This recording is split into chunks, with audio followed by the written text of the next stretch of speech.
Live from Dearborn, this is the Locked Tomb podcast. I'm Amy. And I'm Mel.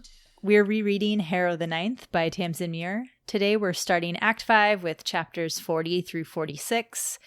Just a note before we start, we talk a bit about suicide in this episode in minutes 44 and 45 if you'd like to skip that bit.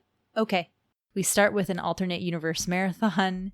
Then we dive right into the climax of the book when Harrow realizes what she's done to her brain. And finally, we get to experience the return of our favorite character, back from the dead and gayer than ever. Gayer than ever. And Amy, I got a question for you. Hit me. What does Harrow make her pancakes on? It's a griddle. Damn it, you actually got this one. First time ever. I mean, that one's pretty obvious, but, you know. I can't believe I haven't made a griddle joke in all of these episodes, so I had to squeeze it in. I know. I feel like probably for the rest of this podcast, you should just make griddle jokes. Ooh, challenge accepted. How many jokes can one make out of a griddle? 2 to 3. Find out. All right. Chapter 40. So we start Act 5 with Chapter 40, and the first time you read the beginning of Act 5, it will not make any sense, like most of this book. But what's even weirder about these next 3 chapters is that all 3 of them are a different alternate universe that is like a meta joke about fan fiction tropes. It's very good. But Chapter 40 has a fractured ninth house skull decal. And then for the timeline, it just has a bunch of question marks. Just question mark, question mark, question mark 3 times. And then it's in the third person. This one is the Harrow Nova alternate universe. And I just have to say, so Amy loves fan fiction, but I never really got into it. I tried, and I do read it on occasion if I'm really missing some characters. But I feel like these chapters are written for Tamsyn Muir's fellow fan fiction fans. Absolutely. Because if you aren't familiar with fan fiction, you're not even going to understand why these chapters are even in this book. These chapters don't have to be in this book for the book to be complete. They're kind of bonus chapters is how I see them. They are, but I also think that what they give us is this feeling of Harrow desperately trying to cover up these holes in her memory over and over again. The same confusion that Harrow is feeling, we're feeling reading these. And then it really sets us up for that sucker punch in chapter, 43? Yeah. When Harrow finally wakes up and realizes what she's done to herself. After a whole book of not really understanding what's going on. Right. No, they definitely serve a functional purpose. But I will say my first read through, when these chapters came up, I was like, what the fuck? I was like, I just want to know what's happening. Now there's 3 other random stories in here. What's going on? Yeah, I have to say when I first read this book, I was afraid that each of these stories would become a fully developed separate plot line. It's like there's so much to keep track of. So each one of these chapters is playing on a different fan fiction trope, some of them more obvious than others, but I would say that this first one is the reverse role fan fiction trope. So basically, Harrow is in Gideon's role, and we don't actually see Gideon, but Gideon is in Harrow's role. And the chapter opens with Harrow Nova challenging Ortis to a duel. Somehow Harrow is the Cavalier secondary or something in the ninth house. She's not a necromancer, and Ortis is trying to convince her that there's no way that her parents would ever let her be the Cavalier primary. And it seems like someone has supplanted Harrow. There's been another necromancer or a different person who's been the necromancer in this alternate universe. And it's implied, and I think we can infer that it's Gideon. Right. And in fact, Gideon is in every single one of these. Yeah, it's so funny because I think even on my first read, I knew Gideon to be in the opposite role. I knew Gideon as the necromancer in this story for some reason. Mm-hmm. Yeah. It is interesting because while their roles are flipped, what I find kind of funny or weird about this chapter is that Crux is very present in it. And Crux is treating Harrow well here. And if the roles were really reversed, I would have assumed that Crux would be treating Harrow like shit. Because Crux treated Gideon like shit. Yeah, and this almost makes me feel like there's a chance that in the real world, in the meantime, as this book has happened, that Crux has died and that this is actually Crux. Right. As opposed to a shadow version of him. But who knows? Right. I mean, Harrow was keeping Crux alive by a thread. So right. I bet Crux died after Harrow left for sure. Mm-hmm. Either naturally or violently in some sort of weird takeover heist of the Ninth House that we haven't learned about yet. But anyway, there is a bit where Ortis is arguing with Harrow and saying, you know, you don't even want to carry the sword for this mysterious necromancer heir of the Ninth House. And Harrow's like, no, I hate her. She's the worst. And then Ortis says, but you know she's quite, and Harrow says, no. And then he says, and they say she's petitioning for, and I think that what he's about to say is that Gideon is really into Harrow and wants to marry her. I would put money, I would paint my body a skeleton 5 times over. Yeah. I mean, you know, anything is possible in these alternate universe stories. Mm-hmm. But who's to say? I'm not convinced. I don't have an alternative theory, though, so I guess by default we'll just have to go with yours. Yes. So Crux comes, yells at them for making noise in the chapel. He's mostly mad at Ortis. And then he makes Ortis leave and he says, Harrow, there are pilgrims in the chapel. You should go apologize to them. And Harrow walks up to the front of the chapel where there are these 2 pilgrims.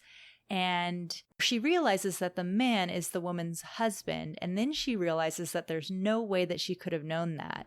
And then it says that Abigail says this isn't how it happens. So somehow she's pulled Abigail and Magnus into this alternate universe.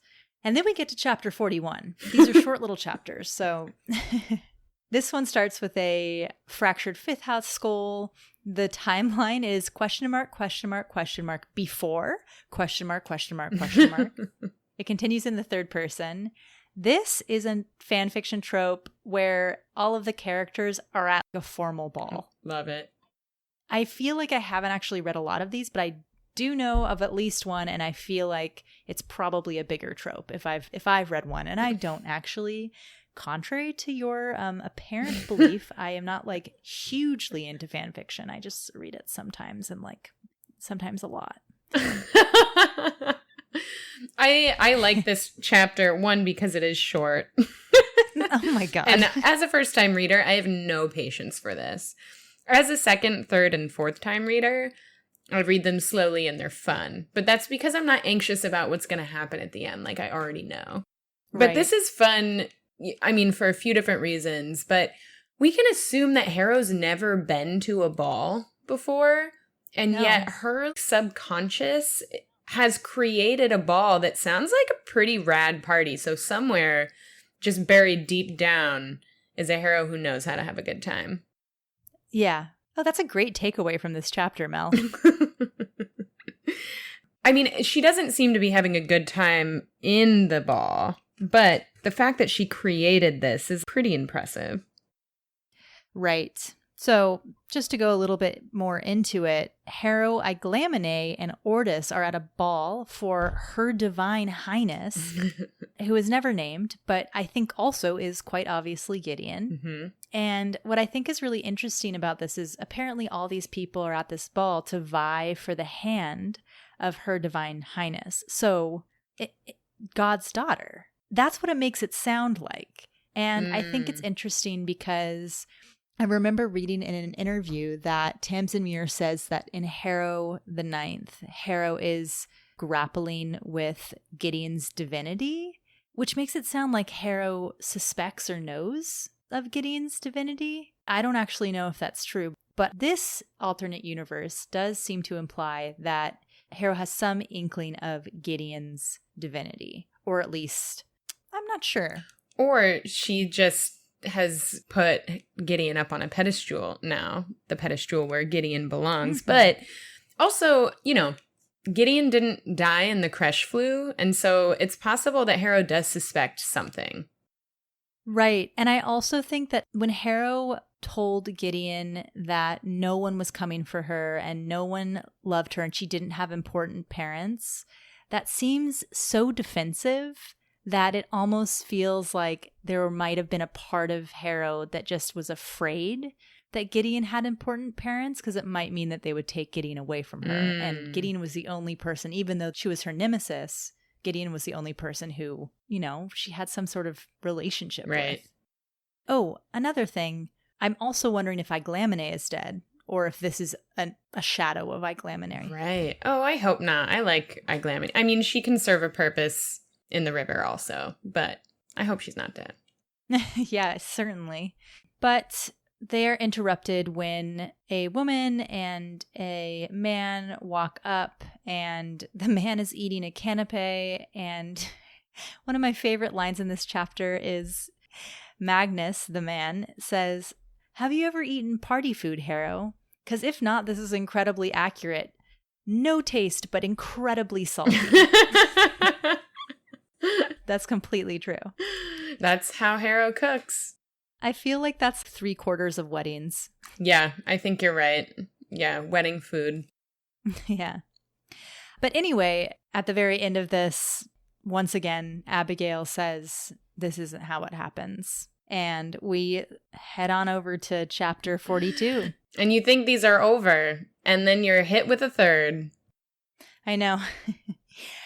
The third one is a little bit more developed. It's also the most stereotypical fan fiction of all time, the coffee shop AU, where all of the characters meet in a coffee shop and often have a relationship or flirt or whatever. This is such a trope.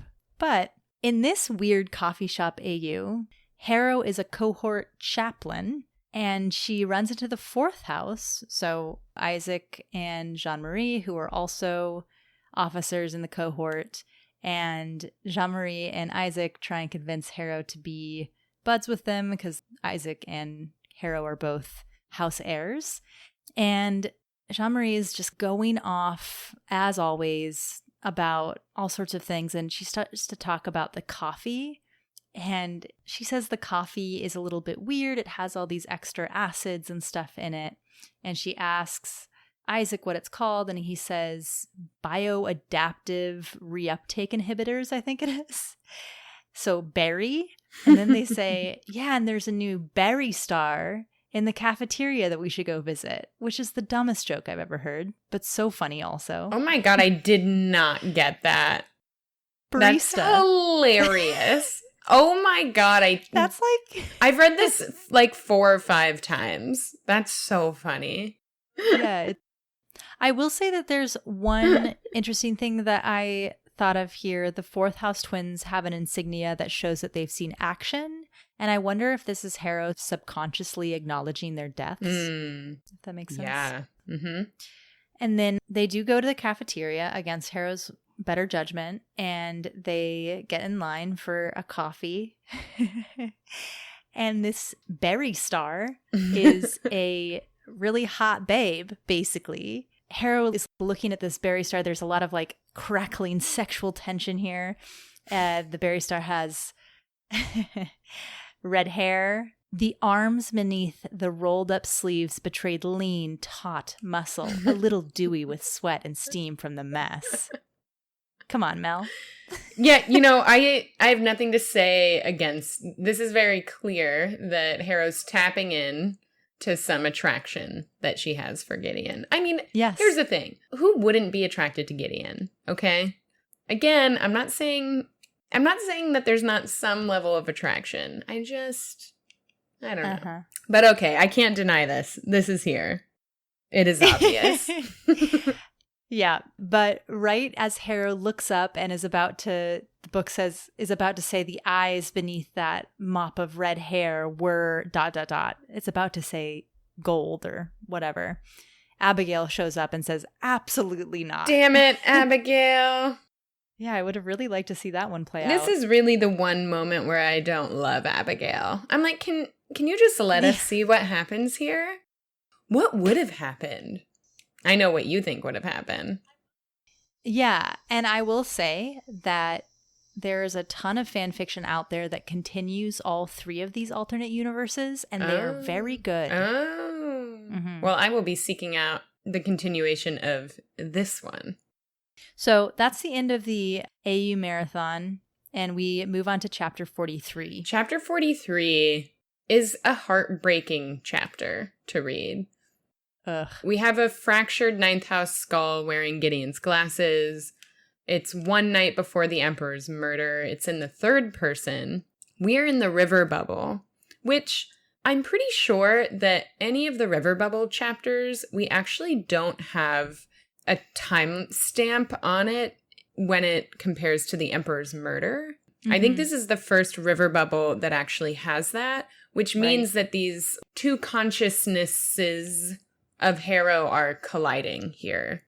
Right. But basically, in this chapter, Harrow wakes up in the river bubble having remembered Gideon, and it's hard. It's a hard read. Yeah, the descriptions of grief in this chapter and despair and of loss are really heart-wrenching and beautifully written. Yeah. There's a big part of me that when I read this chapter, I was like, fucking finally. Yes. Where Harrow is actively grieving for Gideon head on.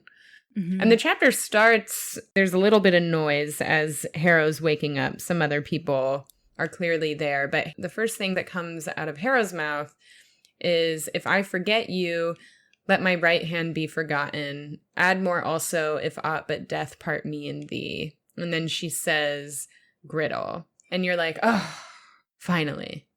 Yeah. And this is kind of a repeat of what Gideon says to her at the end of the first book. Which is a Bible reference, right? Yeah, this is actually a mashup of two different Bible verses, one from Psalm and one from Ruth. Yeah, and it says, she dug her hands into the mattress and she cried for Gideon Nav. It all makes sense, I think, in this moment, or at least if we had any other questions, a lot of them are answered right now. This chapter is a major climax for the river bubble storyline. It is where everything starts to make sense. And the reason that we figure that out is that Abigail and Harrow actually have a little bit of a catch-up. And through this catch-up, we learn what Harrow was actually trying to do with the lobotomy. So up until this point, some of us had no fucking idea what was going on. But others of us maybe had some idea of what was going on, and this kind of either validates some of us or kind of blows it wide open for those of us who had no idea. Right. I do think it was an interesting insight into the fifth house, or into just another house in general, when Abigail describes her childhood bedroom. It's kind of sweetly banal. It's just this kind of normal childhood bedroom. It's not fancy really, or, she's the house heir, but it seems pretty modest. I feel like it might be modest because they're probably living on a space station sort of thing, because they can't actually be living on Jupiter. I mean, you could interpret this as being a modest bedroom, but also this might be very luxurious. I mean, compared to what Harrow and Gideon grew up in. That's true. It's like cell-like. Yeah, but there are nuns. Right, but then even with Palamedes and Camilla, they had a little pod thing that was very tiny that they grew up in. Good point. So even though this bedroom seems like a really basic bedroom, maybe in our universe, I think it is meant to demonstrate how the houses are very different from each other, and how the fifth, I think, is described as having a decent amount of wealth. Yeah, I think you're right. That makes sense. But she does explain to Abigail what she did to her brain. She realized that she was going to absorb Gideon's soul, so she cut out the part of her brain that remembered Gideon, that comprehended Gideon, thereby removing her ability to incorporate Gideon. And she made her skull a construct, which she programmed to apply pressure to different parts of her brain if she heard, Gideon's name or different stimuli. It's very interesting. Yeah, really creative. And Harrow is like, it worked. And she seems kind of surprised by that and also impressed with herself. But we had talked about a few episodes back about whether Harrow was just trying to save Gideon's soul because she suspected there was a way to achieve perfect lictorhood and save Gideon's life, and or if she just wanted to repress Gideon's memory because she was so overtaken by grief. And I think we had talked about how it's probably all of the things, but here Harrow does say that in the first days that this happened, so after the murder, she knew that Gideon's soul would be absorbed, and she had time to actually remove her ability to incorporate her. And so it is this way of like preserving the soul. Maybe Harrow didn't know fully how she was going to figure out how to save Gideon's life, but she knew at the very least she was going to preserve Gideon's soul and not have her fully die. Mel, Gideon and Harrow are going to achieve true lictorhood and both be back in the right bodies at some point, right? Wow. Wow, what a prediction. I mean, we hope, but I haven't seen an interview yet where I'm convinced that that's what's going to happen. I feel like we keep getting like, they're going to be around, but not in the way that you think, you know? Tamsyn, give us what we want. It's possible that both of them end up in Gideon's body. Because if Alecto has... And then we'll put a pin in this whole tangent, but if Alecto is in fact in Harrow's body, we still got a body with nothing in it, which is Gideon's. And that body is lost, but it will be found, and perhaps Harrow and Gideon will be in that one. Which I wouldn't be mad about. And Alecto's body in the tomb. Right, we do have another body. Mel, we got 3 souls, 3 bodies. We got 3 souls and 3 bodies. Okay. So Palamedes is in Alecto's body. Camilla dies. Harrow is in her body. Literally, it could get very confusing. All right. But Abigail basically stops Harrow and says, I think that we're misunderstanding each other. I'm talking about the angry spirit that is haunting you. Yeah, and Harrow does not know that that is happening to her. Right. So when Abigail tells Harrow that she's haunted, we basically get through this conversation like a greater understanding around what is going on in this river bubble, because Harrow is putting it all together with Abigail. And as they're talking through this, Harrow's like, oh my God, I made a bubble in my subconscious, right? She didn't ever intend to do this. It just happened for her. And Abigail explains that she didn't actually remove the memories of Gideon, that she basically, I think she says, you falsified them and you skinned them over with something that looked good. So think about just putting a sticker with a different word on top of a word. It doesn't mean that what's beneath it has gone away. It's just kind of pasted over with something else. And I think what's cool is that how you and I have been talking about the river bubble, I realize we've been talking about it because it's actually written here. But I hadn't even remembered where I had come up with the analogy of a play that's happening. But This is where that came from, where essentially Abigail says, this is a play that you're directing. You've pulled in all of these different spirits, and there's a container, there are rules, and you're the director, except that now this other spirit, which we know to be Wake, is actually trying to take over. And so that's why Canaan House is crumbling, why there's this crazy weather. And they're reaching a point where Harrow's about to be taken over, and this is go time. Yeah. Oh, I also thought you made an interesting note. They talk about how this tracks with time, and I thought this was really good insight because I think we've talked about this a little bit before, but it is kind of weird that basically it sounds like 8 weeks have passed in the river bubble and 10 months have passed in the real world.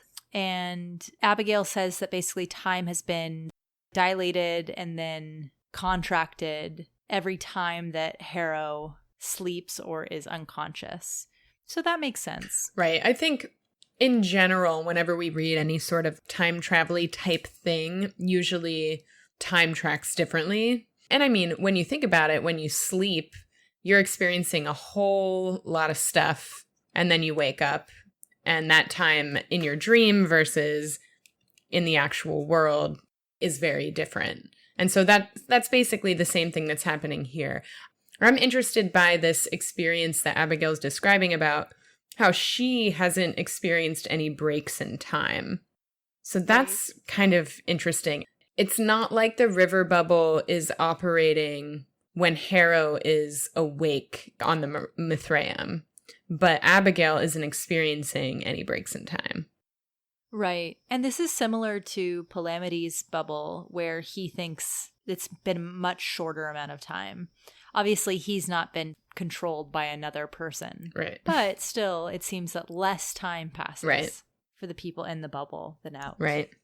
And so after all this conversation, we reach kind of the end of the chapter where Harrow's like, oh shit, I'm actually stuck in this river bubble.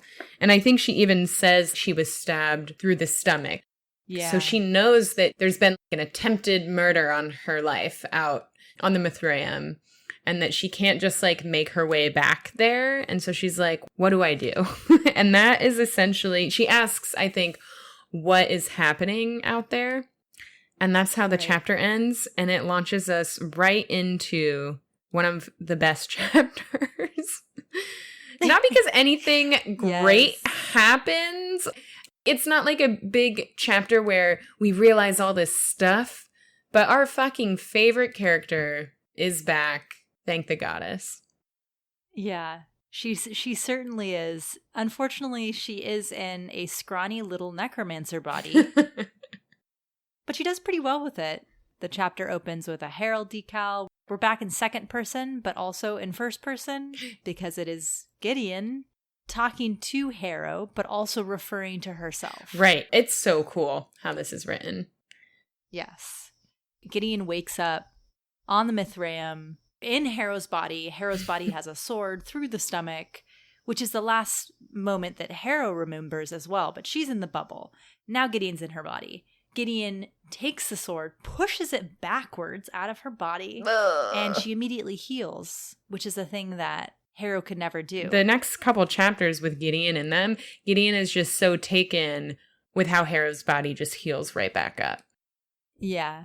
She also starts to make a lot of very funny jokes about, well, she's trying not to make jokes about how she's inside of Harrow. She says, I'm living inside you. If I start now, I'll never stop. So we just have to move on. Oh my God, it's so funny. Yeah. This is the joke that I've been making basically this whole book. I know. Both of us. This chapter is really well written. One, because you get this first person, second person mix. But two, because you can see how Gideon deals with her own grief, and Gideon deals with a lot of it through humor. And so you're getting a mix here of you were gone, you left me behind, and then immediately after you get, I don't care how much of a hot badass I'm meant to be. I was in the wrong body, clutching a sword I never used, and you didn't have any muscles, and I absolutely didn't feel well. God damn it, I told you to lift weights. Yeah. And it's all really funny, but it's also masking this immense amount of emotional pain that Gideon is feeling. Yeah, and she's very upset and hurt and indignant about what she knows Harrow did to keep Gideon forced down inside of her. I do think there's an interesting insight into what it felt like for Gideon to be halfway dead this whole time. Gideon says it was like living in a well, and every time I bobbed to the surface, I kind of got clotheslined back down to the bottom. So she was coming up to the surface and probably experiencing some things more clearly than others. But first of all, what happens in this chapter is that Gideon in Harrow's body sees her first herald, one of the extensions of the resurrection beast, and fights it. And during that whole fight, it's very funny, it's very graphic, but also Gideon is coming to terms with the fact that she's in Harrow's body and coming to terms with the fact that Harrow did this and kind of where it's left her. Yeah. There's a lot of anger, I think, that Gideon's feeling here in these moments, which is probably good because she needs to pull out all the stops to fight these heralds. Yeah, it is super graphic, but at least for me, the more interesting things in this chapter to pay attention to are how she's really coming to terms with being in Harrow's body. And she even says, the main thing I should have said was, you sawed open your skull rather than be beholden to someone. You put me in a box. You buried me rather than give up on your own goddamned agenda. And then she says, Harrowhark, I gave you my life and you didn't even want it. Ooh. Yeah, that's brutal. She's obviously really hurt. She tried to make this huge sacrifice and Harrow rejected it. But I do suspect that although a lot of it was Harrow's inability to face her grief and loss, it was also something more. So we'll see if that's true later. We also see Gideon looks at herself in the mirror and it is Harrow's face and Harrow's body, but it's Harrow's face with Gideon's eyes. That's kind of to be expected, but Gideon's now in control and her eyes are the eyes that are showing up, which is kind of the opposite of what usually happens, but I guess this is just a different situation. Right. This is very different than what happened to Pyrrha and Gideon the First. I had a question. Right. I wondered if there was a video game or meme reference and if you could confirm that for me. But basically what we're seeing throughout this chapter, that Harrow's body is experiencing lictorhood. She's able to heal. Mm-hmm. And I think the way that Gideon describes it is that an ancient engine had revved to life for me in a way it had never done for you. And so for whatever reason, when Gideon rises to the surface, it kind of like completes something. But Gideon says, this is probably happening because I am a good girl and you are an evil nun. And I'm pretty sure evil nun is part of a video game. Do you know what I'm talking about?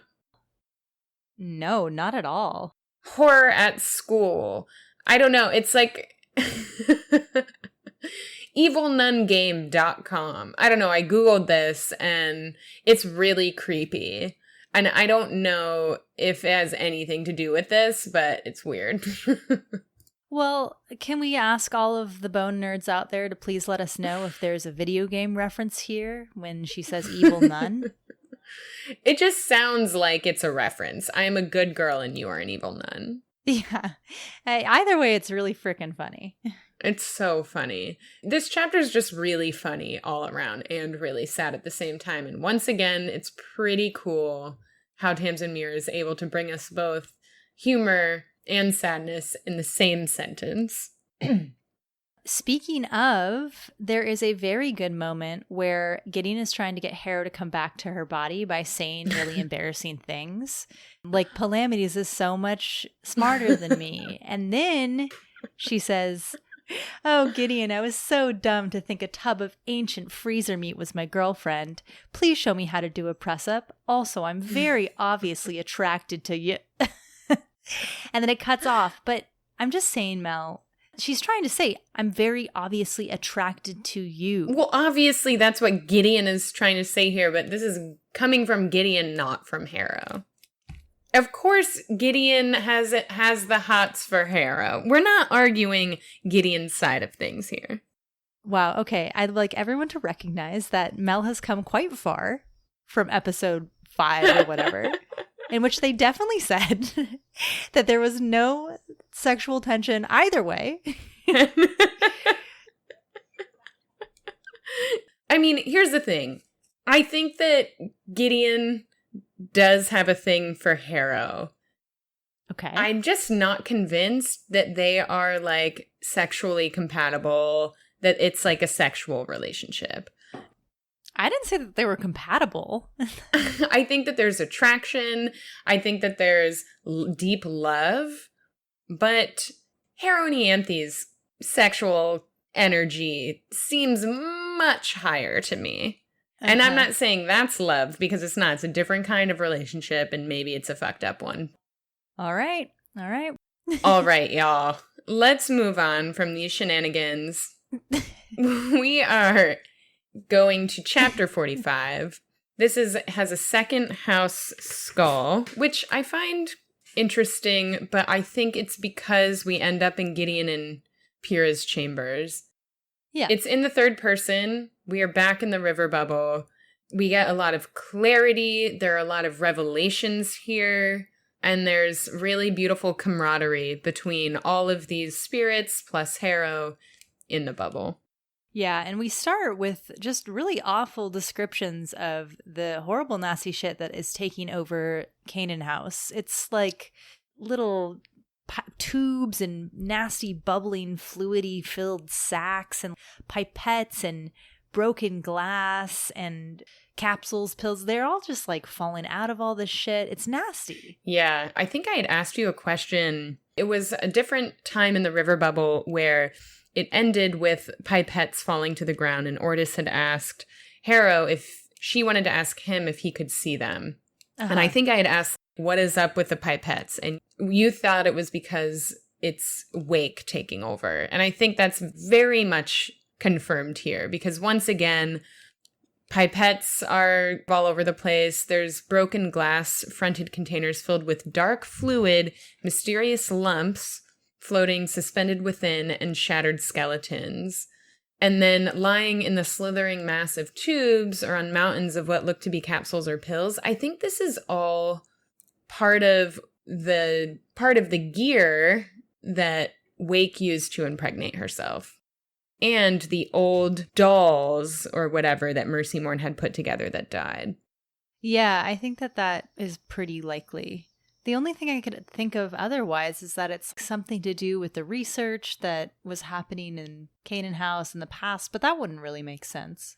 And so Abigail leads Harrow through the hall of Canaan House and into a lictoral chamber. And it happens to be Gideon and Pyrrha's room in Canaan House. And it's not falling apart like any other part of Canaan House in the river bubble. Right. And I think that the reason for this is probably because of Wake's relationship with Gideon and Pyrrha. Right. That Wake is basically not messing with her former lover's bedroom / mini lab. Right. Which is a cute gesture. It is, and very un-Wake-like, I think. Right. But once Harrow arrives into the chambers, everyone is there. And she finds out that they all could leave on their own if they wanted to, but they chose to stay. Right. And that hits Harrow pretty hard. And she's sort of flabbergasted by this. I thought it was interesting that Dias is there with a bunch of guns. Once again, we're seeing many more firearms in this book. They didn't really seem to be a thing at all in the first book. They're sort of collecting weapons for what we imagine would be the final fight against the Sleeper. Mm-hmm. And I call this River 401.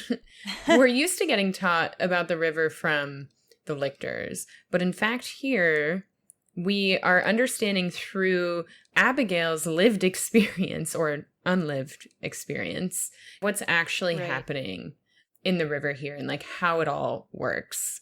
And I think Harrow asks a really good question that's, so what is the risk of all of you just being here? And Abigail says, well, spirits can be trapped, and then goes on to describe that the river is full of insane spirits who attempted to cross the river to get to what lies beyond, but they get trapped in the river and can't find their way. And then she starts to describe that, you know, Jean-Marie and Isaac should never have been able to have been called back into the river bubble. And she says that they never did anything wrong, and so therefore they should have traveled lightly through the waters.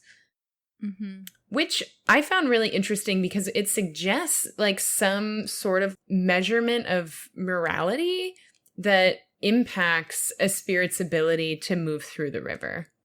Right, and it mirrors what God said when Mercy was giving her little talk, where he says, if I believed in sin, I would believe that the ghosts that are closest to the stoma are weighed down with sin. So this is a concept that I feel like is touched on a couple of times, but for whatever reason, the closer a ghost gets to the stoma, the worse they were, or they have some sort of weight to them. Right, which sort of begs the question of who is defining the morality of this in this universe.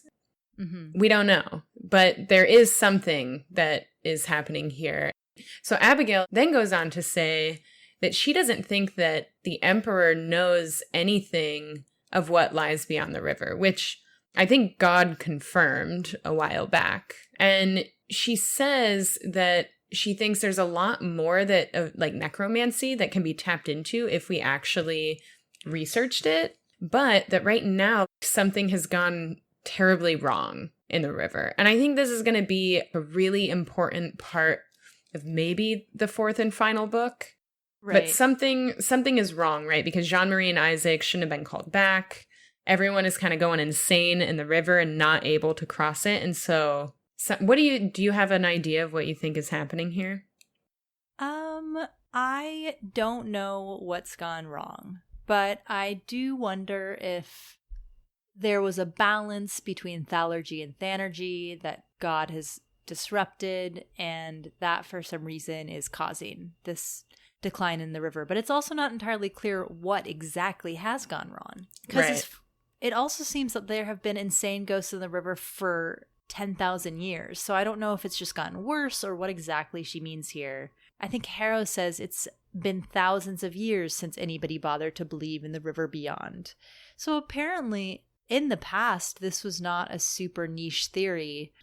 Some amount of people actually believed that this was a thing, and it's fallen out of fashion or has been repressed by God or the lictors. But I really do think that this is going to be, that this is foreshadowing and that this is going to be a big plot point in a future book. Probably book 4. Yeah. But who knows? I mean, it could be the end of book 3. Or the freaking beginning. Who knows? We have no fucking idea. We don't know. But we do know it's going to be a thing. I think we can all agree that it's going to be a thing at some point. Yeah, we can all agree, right, everyone? I think we can all agree. And so after this kind of description of the river gone wrong, Harrow and Ortis connect, and Harrow is avoiding looking over at him, and she finally does. Right, and it's very touching to see them interact. Harrow's sort of facing her fear of, or facing the fact that she's treated Ortis poorly. They have a conversation about why Ortis is staying, and Harrow says that you don't owe me anything, you don't owe me fealty or duty. She says, the way I treated Gideon Nav defies description, but I treated you in a manner that rejects any claim I had to your loyalty.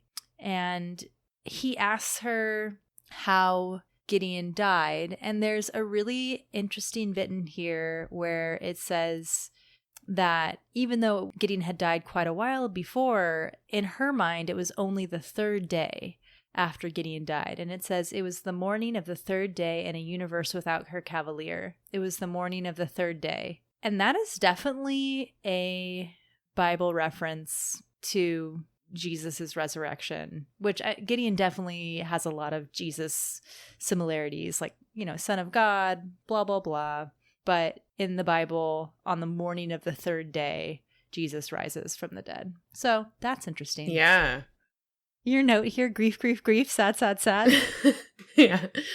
This next part I wrote in our notes, just grief, grief, grief, sad, sad, sad, murder. But basically, Ortis asks Harrow how Gideon died, and I loved... This actually changed my life when I read this. Oh, like the way that the way that I think about someone taking their own life. But essentially, Harrow says, you know, Gideon died because of murder. Like, Gideon was murdered. And she says, I'll spit in the face of the first person who tells me she committed suicide.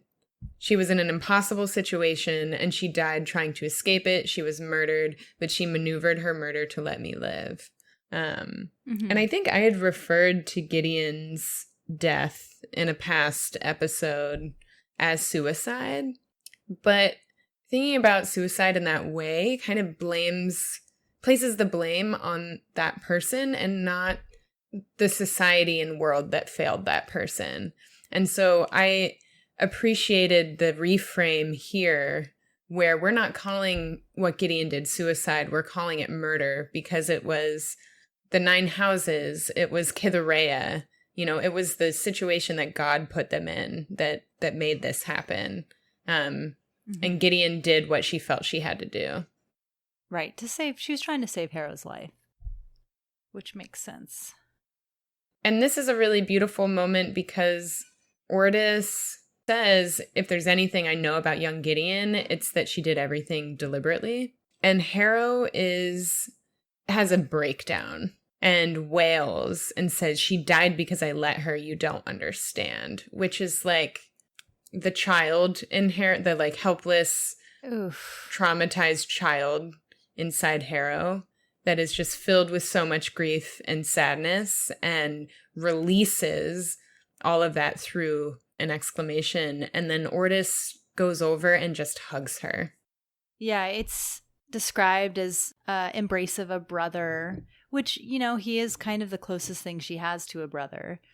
And she finds that she's actually, even though she feels like normally she would be humiliated by this, in this moment, this kind of opens up this infant mechanism within her. And she realizes that actually Ortis is the perfect person to be commiserating with her in this moment because he witnessed it all. Right. And I think in kind of describing the feeling of this hug, it says, it was difficult to know what to do with this type of touch. Gideon had touched her in truth. Gideon had floundered towards her in the salt water with that set, unsheathed expression she wore before a fight, her mouth colorless from the cold. Harrow had welcomed her end, but suffered a different death blow altogether. She had become, for the second time, herself. And felt really good to read the pool scene, even though this is a very shortened version of it from Harrow's perspective, because we only got it from Gideon's.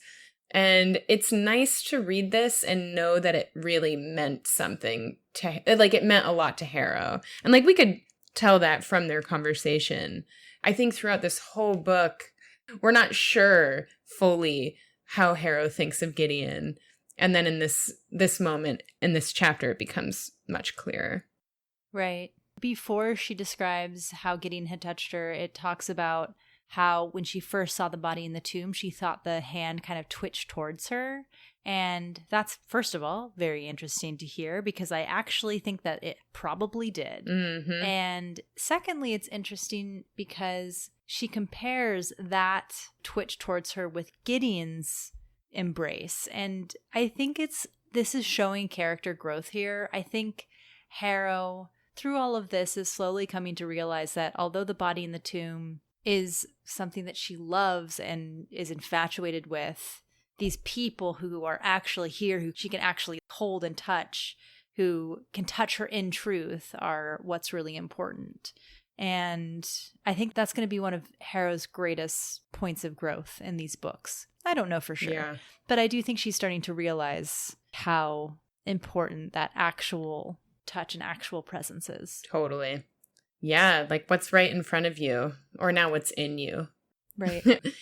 And so another realization after this that Harrow has, because in these chambers, there is a piece of paper, and it says one flesh, one end, G and P. And so she knows that P is for Pyrrha, but all this time she's thought that Pyrrha's necromancer's name was Ortis, and she now realizes that actually, what if his name is Gideon?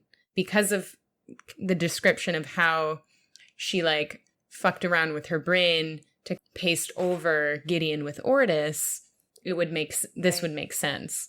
So this is a major realization, and also one that kind of confirms Harrow, after all of those AUs, coming to terms with Gideon's divinity, in that she had thought that maybe Ortis, her original cavalier, was named for Ortis the lictor.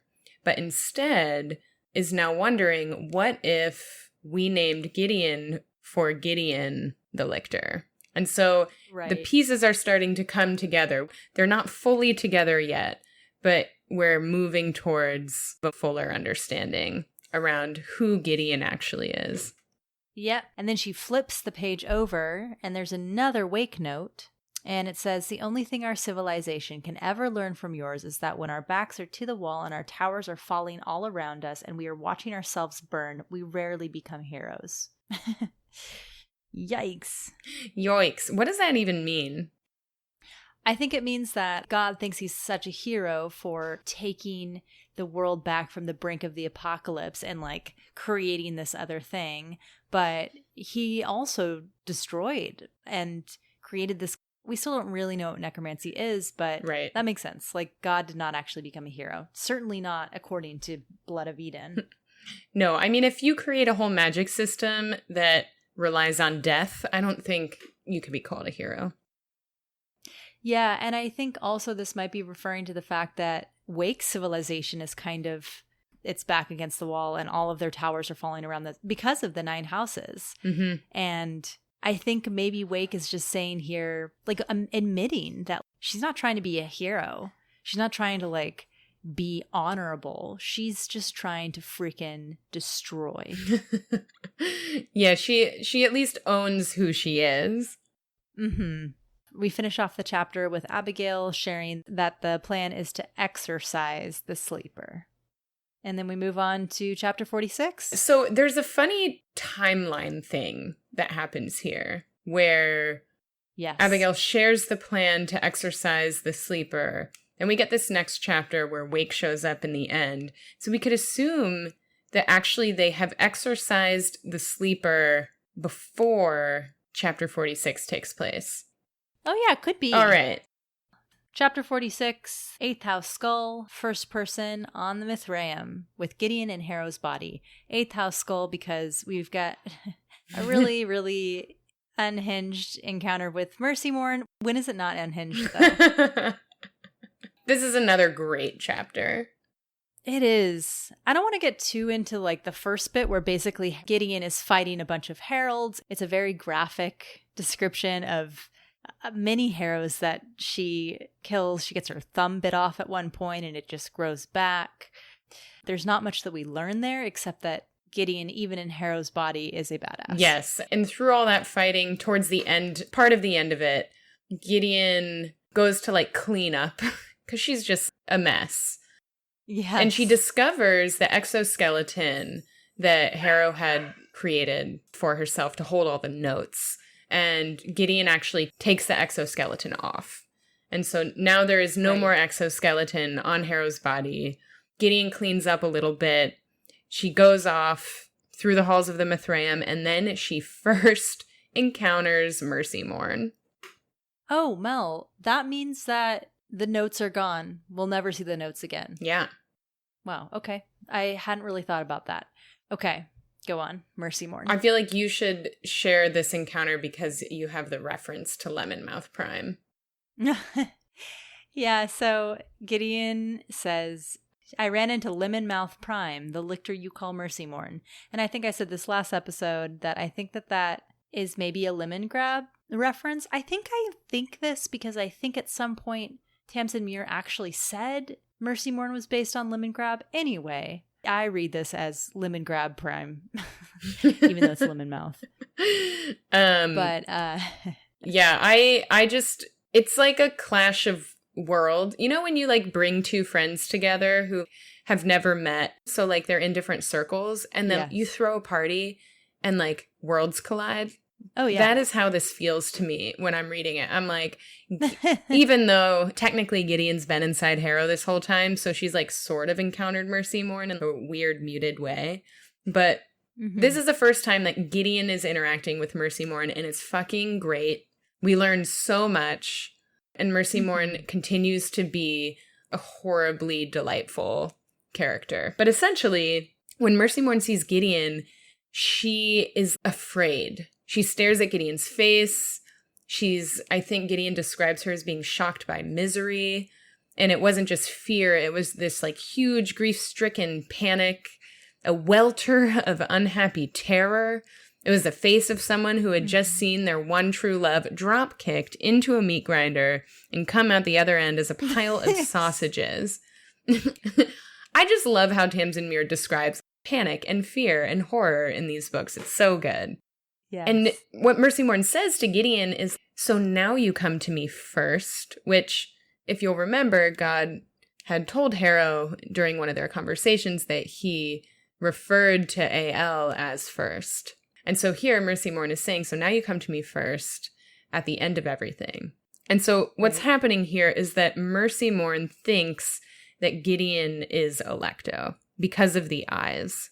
Yes. Which when we read it the first time, we probably wouldn't piece together. But after reading it a second time, this all kind of makes sense. You got to read this book twice. It's meant to be read multiple times. So shortly after she says this, she then changes her tune and she says, wait a minute, you're not first. If you were, I think she says that freak would have gone for me already. She never could act human. Right. And then Mercy reveals that she was the one who tried to kill Harrow. Right. What? Mercy Morn's basically going on a descriptive monologue that's answering quite a few of our questions very quickly. Right. And so I'm going to go through some of this monologue. Then we're going to pause. I'm going to ask some questions and then we'll keep going because there's a lot to parse out in the monologue. Mercy essentially admits that she tried to kill Harrow. She's the one who stabbed Harrow through the stomach.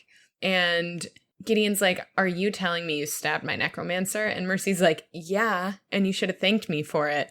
And she even says, I dulled her nerves out of a misplaced sense of affection. And basically like put her out in the corridor so that she'd be eaten quickly. Why does Mercy kill Harrow? I don't get this. I feel like it could have been either that she thought that Harrow would be a liability in the river and would like distract them with her death in some way. But I also wonder if God told Mercy to kill her. Oh. I'm not really sure, but it wouldn't be out of character for God to do that. Right. And there was a moment, I think, after the soup showdown where God held Mercy Morn back and like had a chat with her because she had missed seeing how powerful Harrow was. But the weird thing is that we're assuming that God instructed Gideon the First to kill Harrow to try and get Harrow to achieve lictorhood. But here, it seems like Mercy just killed her and left her out to actually die. And so it's curious. Maybe Mercy felt that Harrow would have been a threat to Mercy's plan to kill God. Yeah, maybe. But yeah, I'm not sure. I don't know. Maybe it was some sort of like she just, not that she didn't want Harrow to suffer, but just that she thought it would be easier to do this. I don't think she has much of a conscience or like, right. You know, whatever. Not sure. Maybe we'll have it answered but later. In any case, after this confession, Mercy Morn then says to Gideon in Harrow's body, but you're the soul of the cavalier that she stuffed in the back of her brain. And she asks, what happened to your eyes? And so this kind of confirms for us that when Mercy, remember when Mercy like tapped Harrow's head 3 times and said, Ortis, Ortis, Ortis? Yes. It confirms for us that she maybe had some idea of what Harrow had done when she said, you're either crazy or you're a genius or both. Right. And so she very quickly like realizes who Gideon actually is in Harrow's body. Right. So I think it is in this moment she realizes that Gideon is the child of Wake. This is like part 3 of Mercy Morn's monologue. So the first part is that she thinks Gideon is Alecto. The second part is that Mercy realizes that Gideon is Gideon. And is Gideon Harrow's cavalier. And the third part is Mercy Morn realizing that Gideon is actually the child of God and Wake. And she comes to this through kind of like verbal processing out loud. So we get to see it, see this play out. And she basically says, you aren't her, so her meaning Alecto, but you have her eyes, right? So when Mercy Moore knew Alecto, Alecto had golden eyes. And so she thinks, right, that these golden eyes are Alecto's. And she's saying, but you have Alecto's eyes. Why? And then she says, when they showed me your corpse, and the they is referring to Blood of Eden. So when Mercy Moore had a visit with Blood of Eden, they showed Mercy Moore Gideon's corpse, but she didn't check the eyes. And so Gideon's kind of like, what are you talking about? Because also as the reader, we're like, what the fuck is this? Yeah. And Mercy Moore is saying, I'm talking about the failure of the Ninth House operation, which, as we now know, was Mercy Moore, Augustine, and Wake's attempt to break open the tomb with a blood child of God, because they learned through, I think, Cassiopeia, that the blood of a child of someone who created a blood ward would be able to bypass it. And so that was their plan. Right. But Mercy Moore is just like very confused by these golden eyes. They're really unique. And so she says here, and she reveals some things. Again, we have no idea what she's talking about. She says, I made her the dolls, her meaning Wake. They were perfect. And she must have played silly buggers with the emission. Of course it killed her. She was always arrogant. I'm pretty sure that silly buggers with the emission is that Wake messed around with God's sperm. Yeah. And basically like put the sperm in herself to create a child, because the dolls, the children that Mercy Moore had created, had died. And so Wake was like, I still need a blood child. The only way for me to do this is to impregnate myself with God's sperm. Right. So that's what this nonsensical part of the monologue is going through, is basically Mercy Moore trying to piece together what the fuck Wake did with God's sperm and how it made Gideon. And so what Mercy Moore realizes, she says, I see, I understand. She says lipochrome, recessive. So lipochrome just means yellow tint that is in like yellow eyes. Recessive, meaning it's not like dominant gene. And so she says, you are the evidence. And she says, he lied to us, which is interesting because if we remember from the first book, Kithareia had written, you lied to us on a wall. Right. So she knew. And Mercy Moore is coming to the same conclusion here. And she even says, Kithareia would have known as soon as she looked at you. Mm-hmm. So we don't have all the answers here. And at this point in the first read through, we don't know what the yellow eyes mean. We don't know anything. I think in the next episode or the episode after, when Mercy Moore confronts God, we can talk through the significance of Gideon's yellow eyes. But all there is to know now is that Mercy Moore has pieced together that Wake and God made a bebe, and that bebe is Gideon, who's Harrow's cavalier. Right. And she's also pieced together that Alecto is God's cavalier. Right. But we have no idea about that yet. Right. That's what half of this means. Yeah. But the reason why Mercy Moore is in a tizzy about this and is saying that God lied to us is that God has made everyone, all of these lictors, believe that they've had to murder their cavaliers in order to achieve lictorhood. And what has happened here is that perfect lictorhood means that both people get to live, but your eyes switch. And so what Mercy Moore is realizing is that these golden eyes are actually God's original eyes. And what she realizes in this moment is that when she met Alecto and God had already achieved this lictoral process, and that their eyes had switched. And the reason she knows this is because it's God's genetic code that is in Gideon. And so if his own eyes were really these black eyes, Gideon would not have yellow eyes. Right. But in fact, God's actual eyes are yellow, and that is still in his genetic code, and he passed it on to Gideon. Right. So apparently this isn't enough to want Mercy to keep Gideon alive, because she says, okay, well, I've got proof. Now I have to kill you, and goes for Gideon, kind of immediately stabs her through the heart, but hasn't realized that Gideon can now heal, or Harrow's body can now heal. And so she immediately heals when she gets stabbed through the heart. And Mercy's like, well, that's fine. You know, you've learned a trick, but I'll still destroy you. And she catches Gideon in Harrow's body in her net, which is her offhand. Her offhand is a net, which is so perfect. Yeah.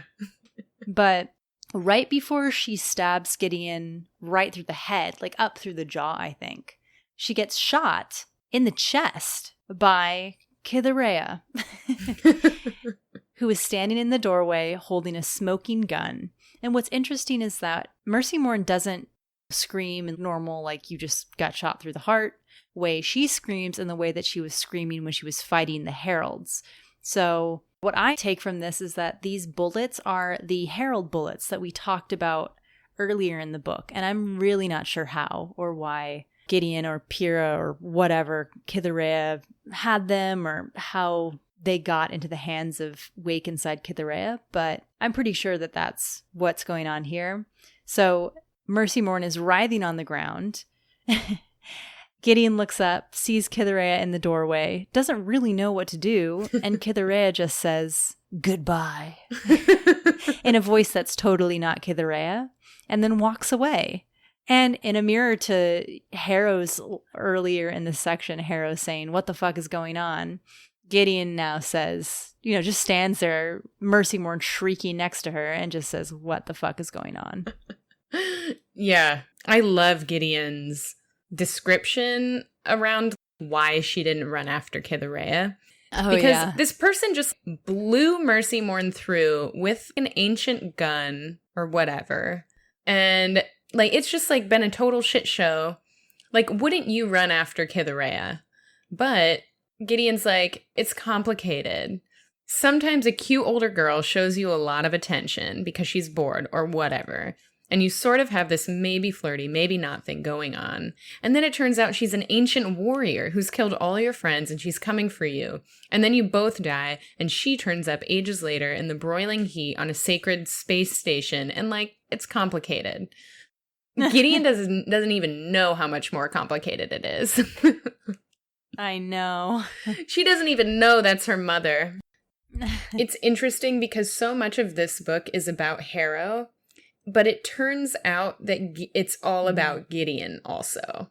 It's all obviously about Harrow grieving Gideon, but the plot is about Gideon.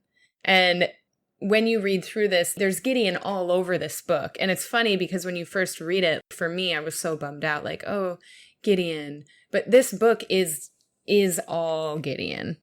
I absolutely agree. Or at least she's kind of the main, the linchpin. She's the linchpin, yes. In the plot.